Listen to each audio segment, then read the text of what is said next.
Capage TV.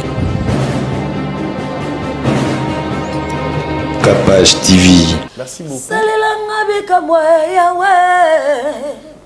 Salelanga bika mwe Yeso yonoki na kokufe. Salelanga bika mwe Yahweh. Salelanga bika mwe Yahweh. Salelanga bika mwe. Salelanga bika mwe. Salelanga bika mwe. Enoki na kosa mwa papa. Yesaye.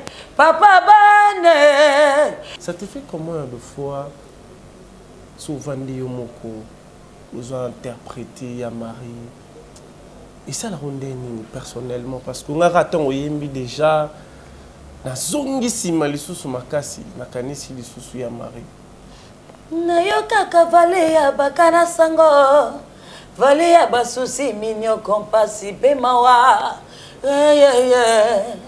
Yesu mobiki sitala lelo ngana se retrouver na gadina yango na katia lubwaku ya kolela atakuza innocent kasozali komona ba condamnation na kati ya vale yango motema ekomanga normal mpona bampase oh nzambe oh nakati ya vale ya baka ekomanga mpasi mpona moto ya kotala yo atako motema eboyi séparation okomona kaka ezali koyela so nzamba tuni lelo tuninga même na ba membre ya famille na ngai za posa bazongisa tumona mokili na osenga nzamba zongisa sur na osenga zongisa parce que ngamona santaka vide même la musique la bus ya mboka la santaka vide des alaka zablomo et ça la senti ba musicien ba sangani ba oyemba mutalika lokota bible liloba ya nzamba bomoyo pardon zonge la vérité po biloko motu ya oza koluka eza na kati bambongo mabala mituko zoluka eza na kati atape bokonza likolo lokota eza na kati. Dieu pour créer les arbres, il parla à la terre. Pour créer le poisson, Dieu parla à la mer. Mais pour créer l'homme, cette fois-là, Dieu toucha à la poussière de la terre et forma l'homme. Il dit, ayons l'homme à notre image et à notre ressemblance. Voici l'amour infini de Dieu. Dieu aime l'homme plus que toute créature. Nzambalinga motokoleka nyoso Nzambalinga motokoleka nyoso. Oredezo Commercial Kinshasa. Oredezo est un complexe commercial qui dispose pour vous d'un flat hôtel ou mieux un sanctuaire tranquille, élégant et luxueux avec des chambres haut de gamme tout équipées où vous pouvez vous offrir un séjour confortable et relaxant.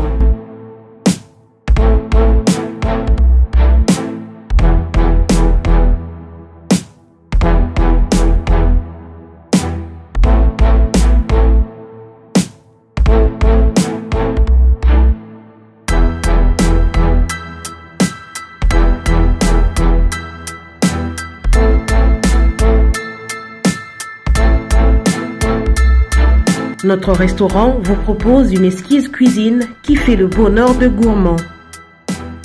Vous cherchez un endroit pour vos réunions ou conférences? Oredezo dispose d'une mini-salle de réunion parfaitement équipée avec une capacité d'accueil qui répond à tous les besoins.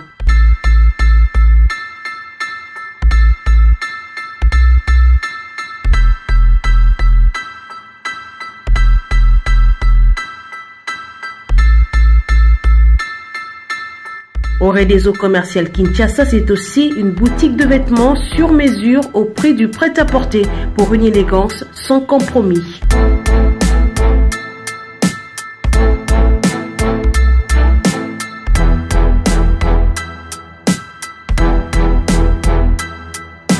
Et notre agence fret et transfert d'argent vous propose un service rapide et de qualité défiant toute concurrence.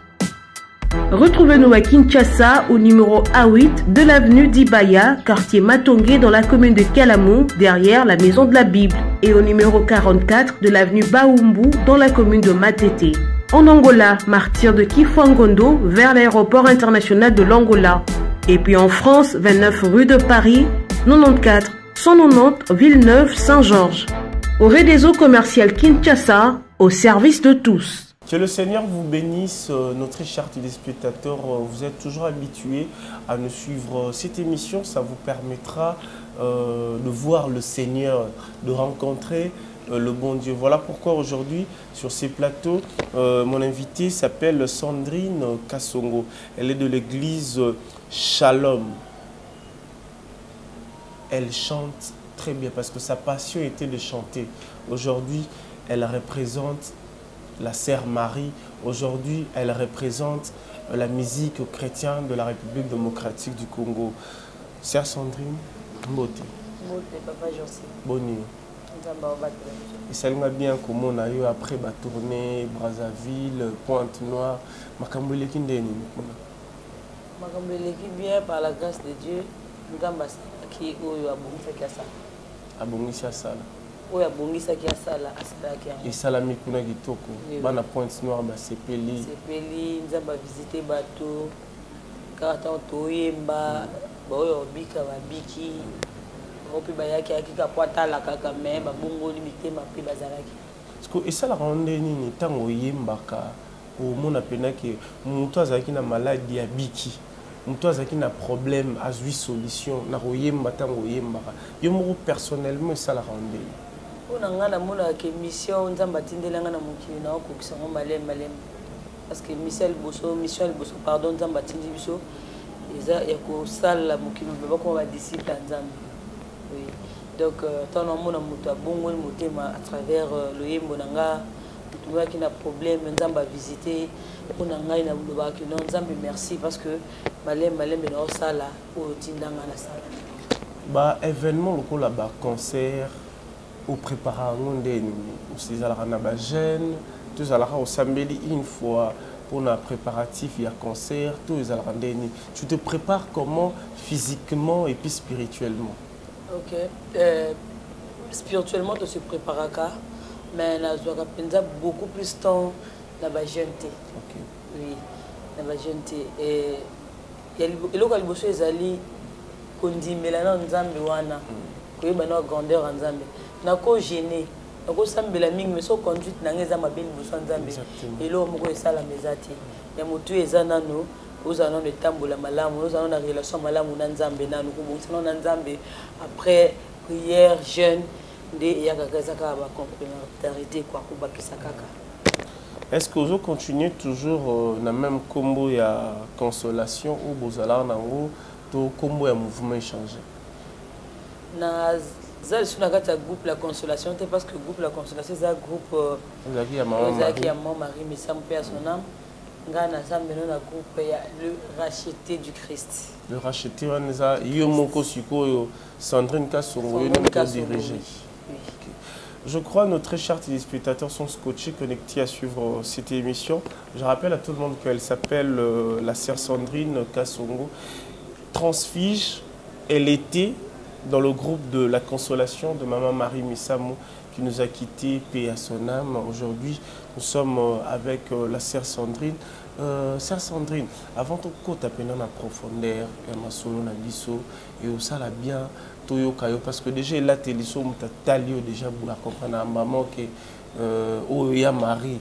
Mais surtout, tu as Sandrine Kassongo, tu il y a Marie pour tout les misalisous, esprit où est là qui. Bandeko oyo bazaki désespéré bandeko oyo bazoye balisuti loko nini bakosala awa surtout ça sous la pandémie surtout yo ki lisusu atanzembu ya Marie oyo moko lingaka mingi na mutema na bandi monsieur Marie so presque to linga oyo siko oyo yo moko neti moi personnellement na linga valer à Baka. Ah OK N'habite est-ce que vous voyez voilà. Pour tout ça, il y a des problèmes, tout ça, il y a des cas belé. Nayoka kavale ya bakana sango vale ya basusi minyo kompasi pe mawa Yesu mobiki sitala lelo ngana se retrouver na gadina yango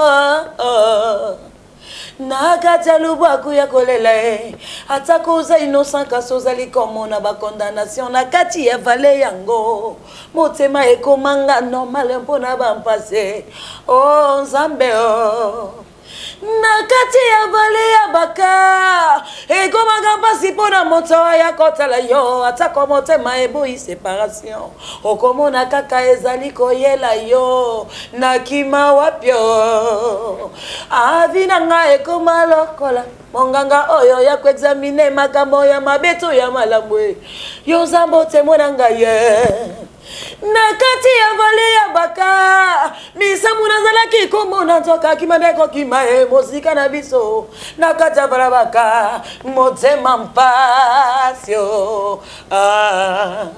nzambe na ye osunganga ponga motali boso na leka yango teo Dawidi na eleko na epe alekaki ye alongaki ye yango alobaki ete sengo na moto oyo akotia elikia na ye epai ya nzambe o nzambe o atana za ko traverser na ngana kati ya lubwaku yango nzambe okobongola yango esika na esengo pe makazi na moto oyo azali kolega na gati avina nga ekoma lokola monganga oyo ya kuexamine makambo ya mabeto ya malambwe yo nzambo temona nga ye moninga soki eyeli yo te okoyeba ngo mpasi na yango te moninga soki eyeli yo te okoyeba kilo na yango te baninga nzoga ezwaka boyo baninga nzoga ezwaka boyo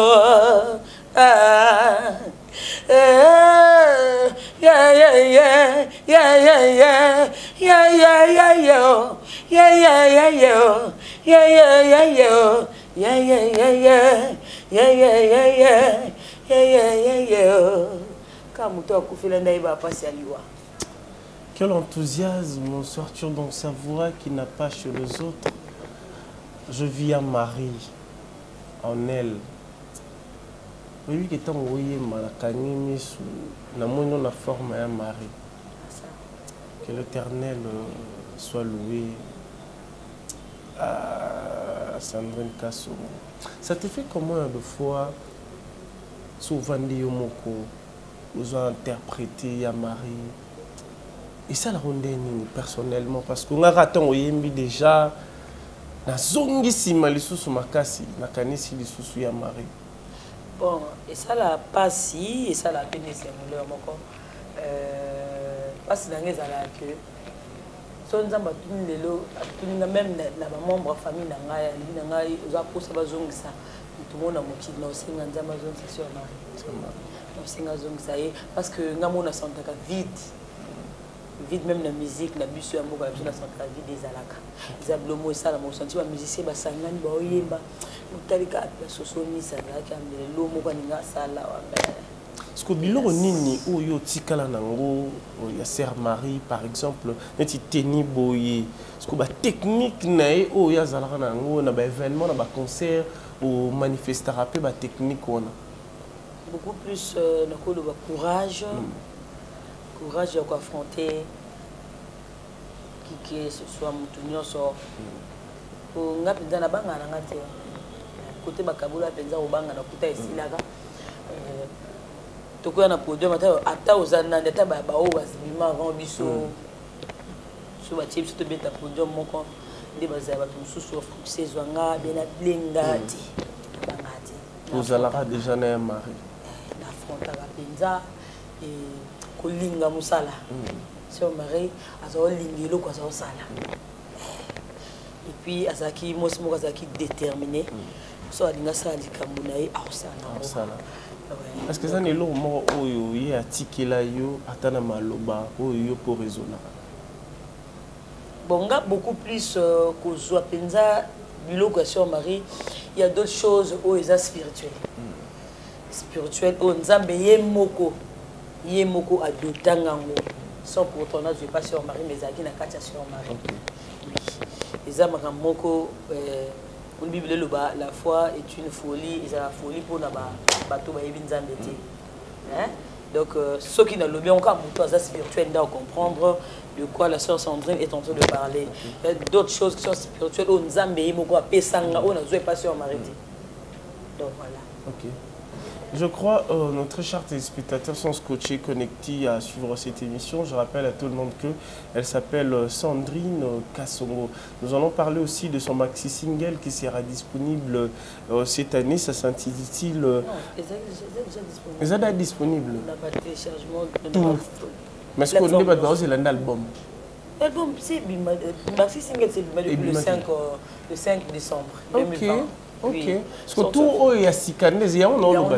Oui. C'est volume 2 des oeufs. Parce qu'on a l'obité, il y a un cas maman ben on a dit que maxi single il y a si que zobi mais il y a kala on a battu déjà. Mais déjà sous maxi single déjà un album. Album mobile. Parce qu'on est battu il faut tout le bel la actualité. Donc son album à cause de l'œuvre de la croix. Nous sommes disponible à la minute. Est-ce que bateau yo yebi à l'époque tant vous avez un mari ou bazali ko soutenir bino bazali ko soutenir ya mari ou bazali ko soutenir la consolation, est-ce que ba continuera toujours pour soutenir Sandrine Kassongo? Bon sœur Sandrine a Saline Zilanaï.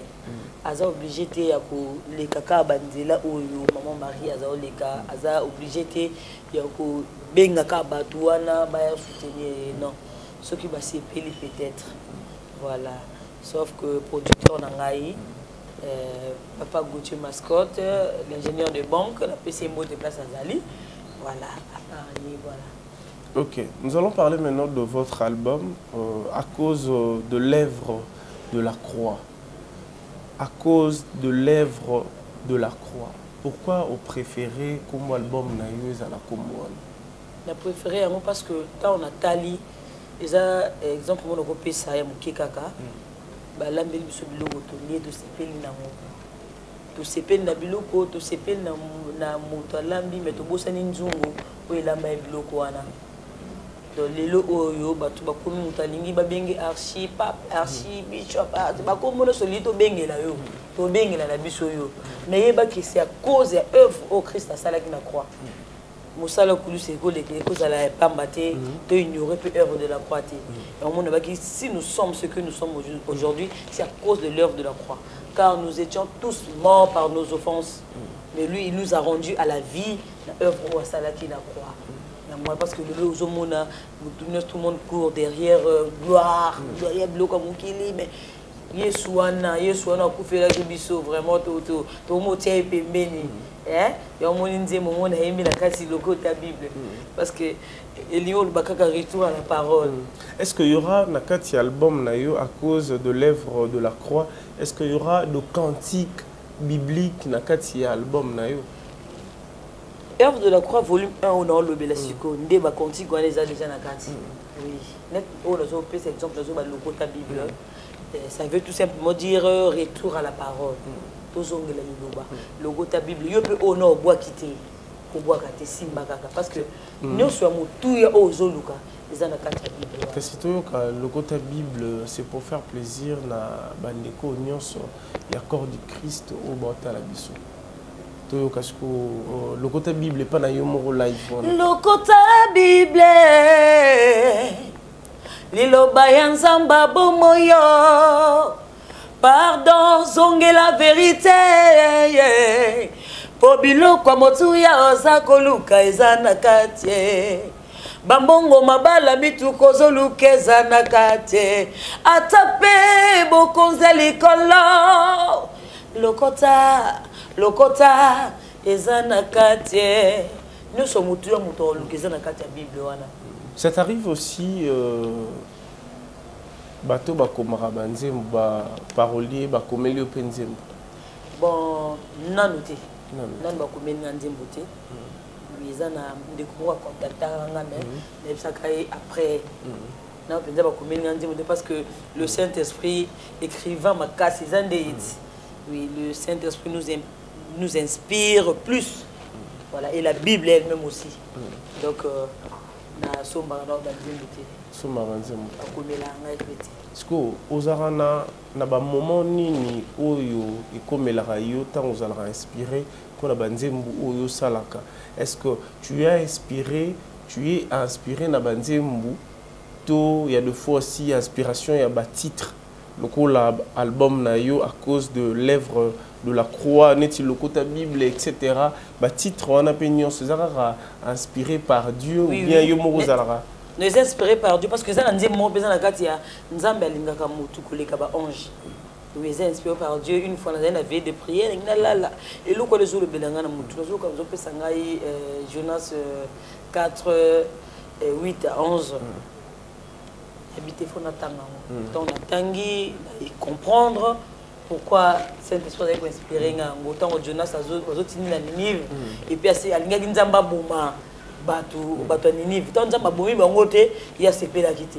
Mais à un moment nzamba lobi zelana la qui sait que non mutu azala mutu ya nzamba ebi misele makasa moko abata mimoyi. Les mots makasa ngo kaoki a regretter pour des kaoki nzamba lobi soko zo regretter pour na makasa kaoki. Ils ont dit combien de plus fortes raisons que na boma bato belé wana. Mon côté mon que non nzamba linga mutu. Et puis Nathalie na création Bible zo ba que non pour créer le poisson Dieu parla à la mer. Pour créer les arbres Dieu parla à la terre.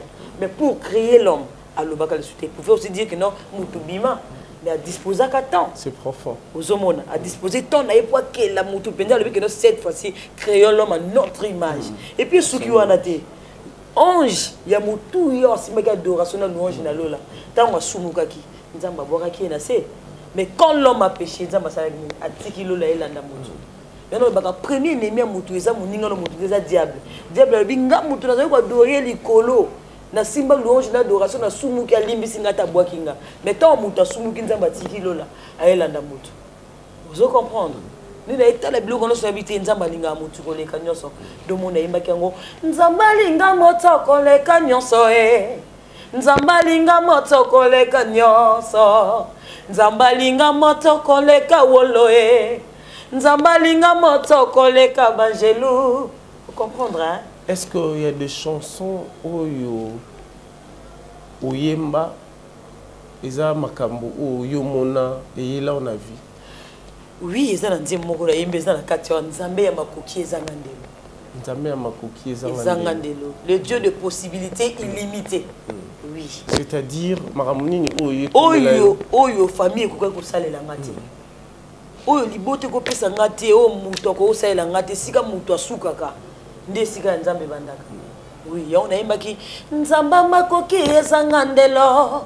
Nzamba vinangaye nzamba makoki ezangandelo solution ya vinangaye uta yokota na motemo rassuranga na koma ko vivre en paix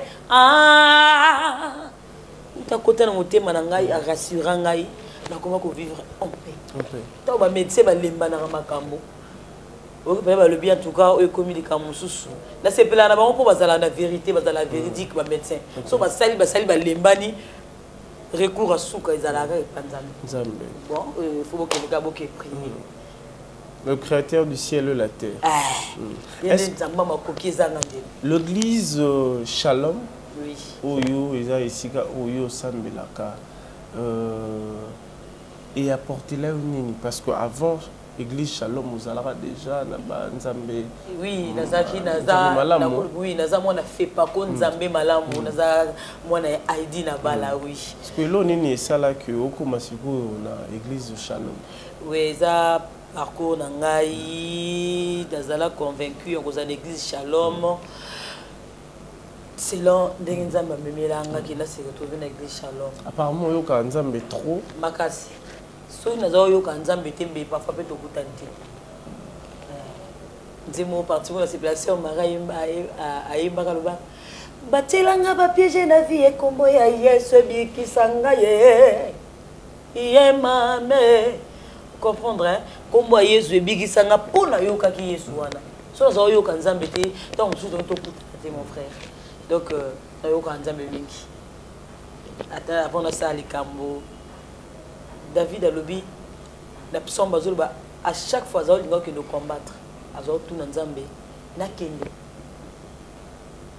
Comprendre est-ce que yo nzamba lobelaka yo na ba momani ezaka so lali non so na lali te tout moment ko lobelanga pe atande to so la boy ezo lo musu na ko linga na lobongo pe cette soit bité ko lobango te ayebi pourquoi le bina lobango te na ebité nga na ko bimisa ngo na yo ki bien mais na bato e pa batu e pa ekende batu ba oyo kango ta mususu e ko kiko ko beta libako voilà. On est en train de parler de l'album à cause de l'œuvre de la croix de notre sœur Sandrine Kassongo. Dans cet album, est-ce qu'il y aura de collaboration ou yemi pena ba sœur mususu to ba frère mususu bien album bezara yomo? Na yemba kina frère Dadi kabaseli la PC moté na nzimbo ezase yo bongi na bonzambe, c'est mon frère, il y a groupe La Consolation parce que tous la biso bien na bango, so na besoin na bango na benga bango ba o tozala na bango tozala ka voilà embaki na lisusu na frère Morgan Makiese na nzimbo ya nzambe alinga moto voilà. Je crois et ça la peuple de Dieu bien et puis il y aura des changements dans vos vies à part nzambe mutu a changera ba vie à batu bazala raté to mi batela tozala bien. Tous en avons un moment de concentration et ma prière, Nengi, sœur Sandrine Kassongo, Alobi. Tout ça, c'est qu'on a kin awa ou qui va tourner dans la Brazzaville. Est-ce qu'il y a des productions où ils ont déjà préparé na kin malgré ba concert ils ont évité na l'église? Oui, na l'église to bêta, na l'église toujours bêta. Séminaire, ba convention, campagne, toujours bêta. Si vous avez un concert, ils ont pénalisé, moi. Oui, ils ont pénalisé parce que toi, tout ça qui a projet, qui est à chaque commune. Oui, tout est en plein air, à chaque commune. Donc, et pénalisé de ce côté. Voilà. Si vous avez une question, je crois à Serna Bisson Pakei, à Tunakabi, dans la collaboration au Union Sociale. Est-ce que vous avez une collaboration? Oyo, au salaire qui demande, mais si les gens va répondre, tes frères, tes sœurs, au vraiment, mais apparemment contact, il y a beaucoup de moins passé. Non, la salle demande, mais ils ont un moutou nangai, ils ont un projet nangai, mais non, la salle demande. Vous avez pour ça, oui, manette, aussi qui vous avez mis balai, vous avez yemba, et vous s'appelle ça peuple de Dieu. Na sepela mingi na yemba na Maman Chabani. Maman Chabani, inspirant un peu trop. Vous appelez la bande mouné olingaka e mingi, na yemba ndemune bele, ndemune ona za ko yemba ka mingi za. Bolingo na yo tindinga ye nangumba mela yo na tumbola yo na yebisa yo misala na yo moninga malamwe oyatika kanga te dona ngomba kasi nanje mone ya kala za ko yembaka yo zali elonga na ngai nakumisi nzambe na ngai kumama na yo mokonzi nanga Yesu yawe kumama elikia na ngai na ngana bengaka yo yo kisi akanda yo kisi ezua yo kisi ya kindoki bato ya mokili basali bakisi malade basali oya molimo te kiza milimo na bato ezali yo yaya ezali yo golo yaya kita yaya. Et voilà donc c'est la sœur Sandrine Kassongo, il y a un message où il dit directement la Maman Chabani. Maman Chabani, on t'a là aussi peuple de Dieu ezotala aussi ko eloko nini oyo koloba na Mama Chabani? Mami na pesa na mbote na lingayo mingi kanga famille nga mobimba ndako na biso mobimba to lingayo mingi parce que banzembo na yo esala biso babolamu ebele. Donc so pour nga na osenga nzamba peso longue vie et accorder yo oyo motema na yo ezolinga mais na sepela bokolomo soki to yeba na yo et ça la bien. Et ça la bien. Okay. Je crois le message est passé. Mama Chabani, c'est ta fille. Elle a besoin de collaborer avec vous, de chanter avec vous et que ça la peuple de Dieu bien makasi et que ça la Nzambe bien makasi parce que nous sommes là pour soutenir les œuvres du Seigneur. Yo monipe que vous en contact na Mama Chabani peut-être réalité tindela image oyo ibisa vraiment Sandrine Kasongo a vraiment na besoin ya poyemba na yo na habité parce que batumsu c'est comment te ya zananu te ya za likolo te ya za na se mwana yemba non na yete fa poussa non lobi rose à la pété lobi onoko ozala mais ba souvenir et pas Nzambe et bossa na makate ezalaka kaka peut-être nzembo oyo boyemba na ye et édifier bato ebele et kosala ba miracle ebele. Je crois to koma déjà nasuka peuple de Dieu ozotala aussi ko po ekota en contact na yo bato botala biso pona ba production lobaki opesa déjà comme ya producteur et puis na nazo manager ou azosala que promotion na yo keneli bozala rara producteur. Oui, producteur et moko papa Gauthier Mascotte. Vraiment nzamba pambola mingi na loba mingi parce que on a ba moment où to komi et ça vraiment facilité mutu a joabino en charge a ba moyen jeu ba tout soit comme ba raison na bango kaka bisika monsieur comment ya ba condition c'est surtout oui comment ba condition mais okutani nango pe déjà papa longue histoire. Mais Bible dit la bénédiction de l'Éternel qui enrichit et ne se fait sur d'aucun chagrin. Voilà, on a appelé ça la chagrin. Donc on a bien caillé la bénédiction de l'Éternel. Voilà, papa Gauthier Mascotte, on a pas moulé mingi. Donc nous soyons mondés tout à salamou.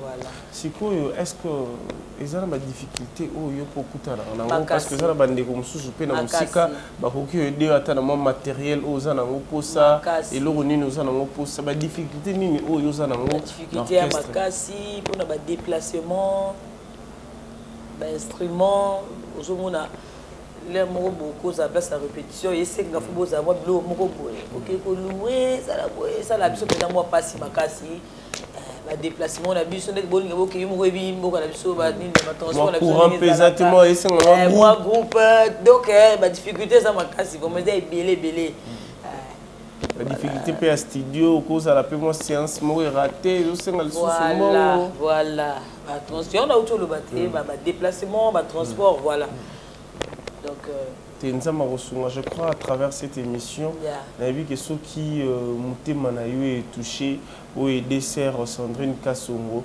et que ça Nzambe pe malamu. C'est une manière de bénir l'œuvre de l'Éternel parce que au bois qui n'a foulouté, c'est ça. Au bois qui n'a mabélé ou est fertile, l'obé ko bota et que ça la pe mikamo. Ils en a ba mbongo msusu to ke na ngona ba boîte de nuit. On a un délire autour ça tant on contribue à l'œuvre de l'Éternel, tu seras béni. Il y a des fois il faut qu'on mette Nzambe. Il faut qu'on telle Nzambe par rapport à makamozo kuta nango, ba difficultés zo kuta nango, ceux qui ont sémé ou qui ont moissonné. Sœur Sandrine Kasongo, merci d'être passée.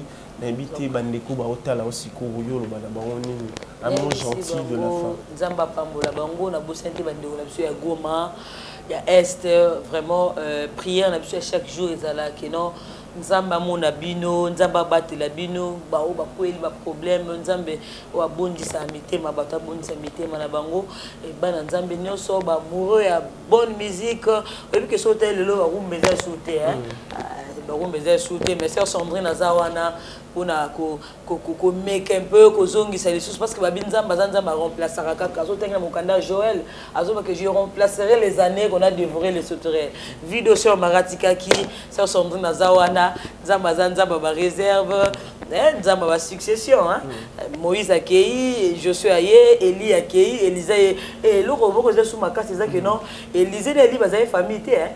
Voilà. Et puis Moïse na je sais que vous avez famille parce que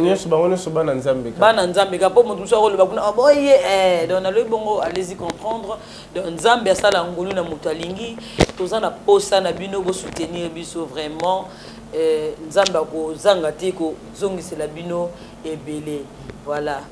Merci na bainos walandi biso papa Gauthier mascotte papa Achille Tutondele, Aristote Kitambala, Edi Kwanyo, Nzambe Apambola Bino, mingi vraiment. Ok. Voilà. Je crois ça fait plaisir à tout le monde. L'accord du Christ, Tokaboano, Siko, Osala, ya mix ya banzem. Moi je vais te laisser le plateau. Moi le mouvement na busala raona. Sama mangengenge. Nzambo asalaka peut-être à travers cette chanson oyo yemba sikoyo et osala ke bato babota raté babota nzamba osala ke bato oyo musala ezate bazui musala motiver bato ou baota la biso à travers cette émission. Merci beaucoup. Salelanga bika moya we salelanga bika moya soyo nokina kokufe salelanga bika moya yawe salelanga bika moya yawe salelanga bika moya salelanga bika moya salelanga bika moya enokina kosa mwa papa yesaye papa bane papa bangu na batemi tambona nzala pona zinda Nzambe na vingisa nkombo na yo yawe salelanga bika mwa papa salelanga bika mwe salelanga bika mwe salelanga bika mwe ngana liakina bangu nyana ngaye na melakina bango papa papa kelinga maladio mbaba kelinga bobola balesinga nde poison balinge ngana kufe yawe salelanga bika mwe yesoyo na leli bika mwe salelanga bika mwe salelanga bika mwe salelanga bika mwe nalelela na nyoyo oh papa nalelela na nyoyo oh papa nalelela na nyoyo oh papa nalelela na nyoyo oh papa nandimela Nzamba badefye yo Zambo yo Yozambo yoza oyanga gidisa moto na etumbela kolona ngaye badevya minene Nzambe nangaye hey nandimela Nzamba badevye nandimela Nzamba badefye akoyoka yo nandimela Nzamba ganga magasi ya sala bikamwe yebisa azoyoka yo yeso yo Nzamba bikamwe ndimela Nzamba badefye butwe indi butso makambo tongwa tani tongwa mindondo bangunya batseleme balingi babebisa butwe indi butso makambo tongwa tani tongwa mindondo bangunya batseleme balingi babebisa papa je ne sais pas pourquoi tu m'aimes comme ça sembola lobo ya tolingi tomona ndebika mwaya makambo yekomisaka ngai liboma ye obanzambe mosusu ya mokili balemba na ye kumama Yesu oh Yesu yo mozantuni salele papa kumama Nzambe yalola basusu balalaki balamukite papa le moloto alali pongi alibela ye mama Marie Samuel pongi alibela ye Nzambo ya la musinga na pema na pesi ye ninye apesinga makasi na futi ye ninye Oh kumama mosantu ni salele. Eh Yahweh kumama. Mam bariva génie.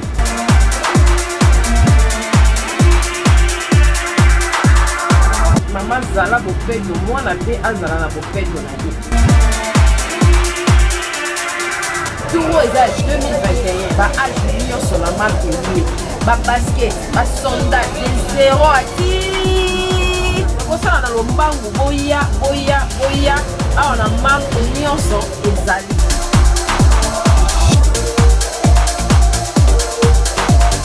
Maman bomisa bana oya ngonde lokasi ya parents. Maman eyelilo nyonso.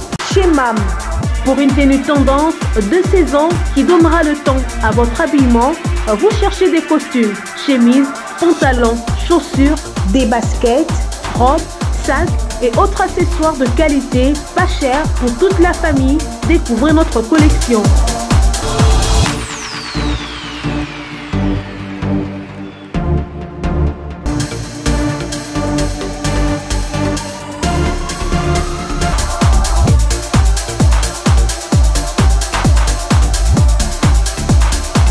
Notre adresse, avenue Kassavoubou, à Rekwado dans la commune de Ngaliema.